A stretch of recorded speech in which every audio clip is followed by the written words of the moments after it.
Welcome students, आपका मेरे channel में बहुत स्वागत है। और आज मैं आपको बताने जा रही हूँ साउंड का ही 9th क्लास का जो चैप्टर है साउंड का 13, उसमें uses of multiple reflections of sound, कि जो साउंड रिफ्लेक्ट होके जाती है उसका क्या यूज़ होता है, उसको हम यूज़ में भी प्रयोग भी करते हैं।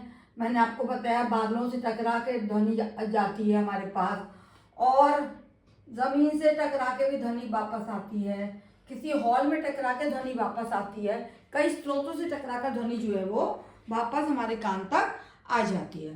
तो इसके जो है प्रयोग भी हैं। क्या प्रयोग है, क्या फ़ायदे, ये मैं बताने जा रही हूँ आपको। मेरा channel science classes by doctor Kumkum Saxena है, आपके लिए निःशुल्क है और आपको कुछ नहीं देना है, आपको केवल देखना है और देखते रहिए तथा अपने मित्रों को बताइए, आपको अवश्य इसका लाभ मिलेगा।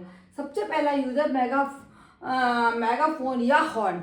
हॉर्न या शहनाई इस तरह बनाए जाते हैं कि ध्वनि सभी दिशाओं में ना केवल एक दिशा में फैले बल्कि सभी दिशाओं में फैले।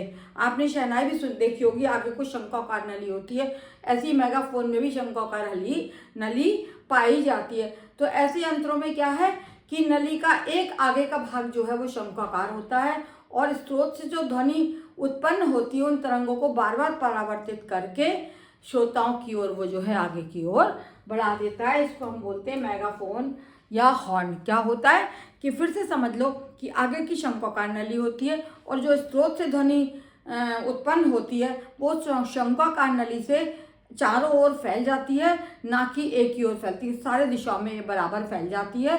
और उन तरंगों को वो नली क्या करती है, बार बार परावर्तित करके श्रोताओं की ओर भेज देती है। परावर्तन का ये लाभ भी है, जैसे मैंने आपको बताया था कि आपका जो प्रकाश का परावर्तन होता है उसी तरह ध्वनि का भी किसी तल से टकराकर परावर्तित होती है। तो उस नली से जो ध्वनि निकलती है वो परावर्तित होकर बार बार चारों ओर फैल जाती है, जिससे हॉल में बैठे सभी श्रोताओं को वो ध्वनि सुनाई देती है। दूसरा है स्टेथोस्कोप। स्टेथोस्कोप की आपने सुना होगा। स्टेथोस्कोप क्या होता है कि स्टेथोस्कोप को कौन यूज का है, तो इसको ये यूज होता है डॉक्टर्स के द्वारा, है ना। डॉक्टर्स जो हैं, डॉक्टर्स का ये एक उपकरण है। डॉक्टर्स इसे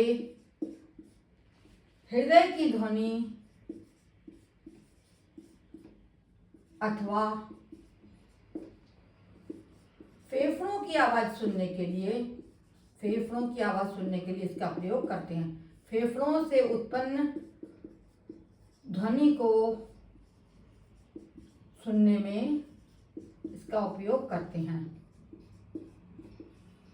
इसका उपयोग किया जाता है।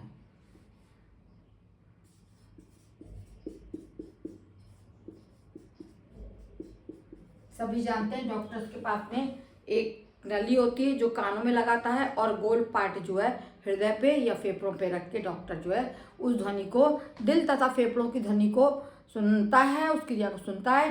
हृदय में उत्पन्न होने वाली ध्वनि परावर्तन के बाद बार डॉक्टर्स के कान तक पहुंचा दी जाती है। इसी प्रकार फेफड़ों से उत्पन्न होने वाली ध्वनि अंदर जाती है, परावर्तित होकर डॉक्टर्स के कान तक पहुंच जाती है। तो ये आपका कहलाता है स्टेथोस्कोप।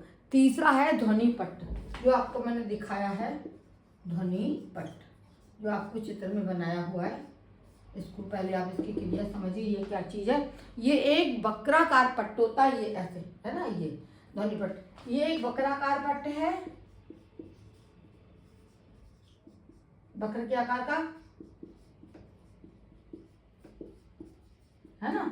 और वक्राकार पट्ट से क्या होता है, जिसे बड़े हॉल या मंच में पीछे रख दिया जाता है। इसको क्या करते हैं, इसे बड़े हॉल में मंच के पीछे रख दिया जाता है।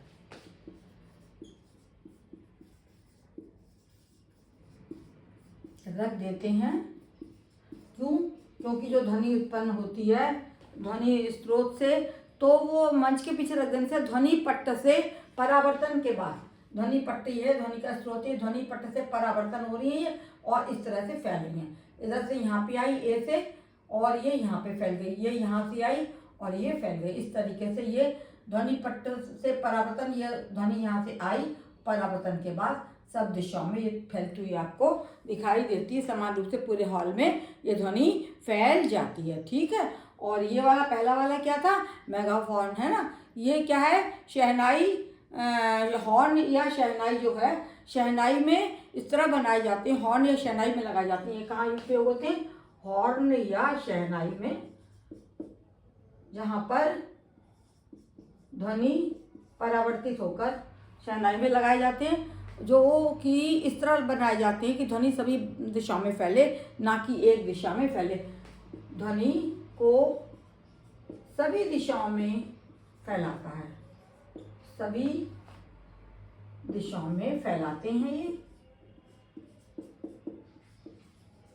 शंक्वाकार नली के द्वारा, शंक्वाकार नली के द्वारा फैलाते हैं, नली द्वारा फैलाते हैं। ठीक है, ये तीनों चीजें हो गई।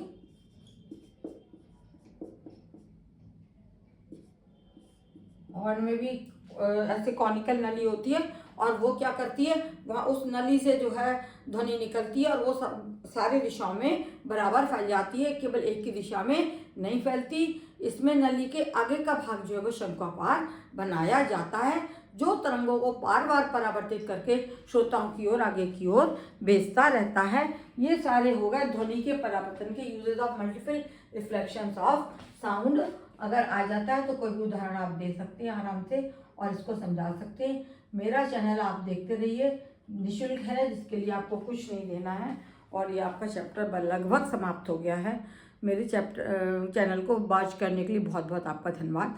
इसके बाद में हम जीव विज्ञान की ओर बढ़ेंगे। Thank you.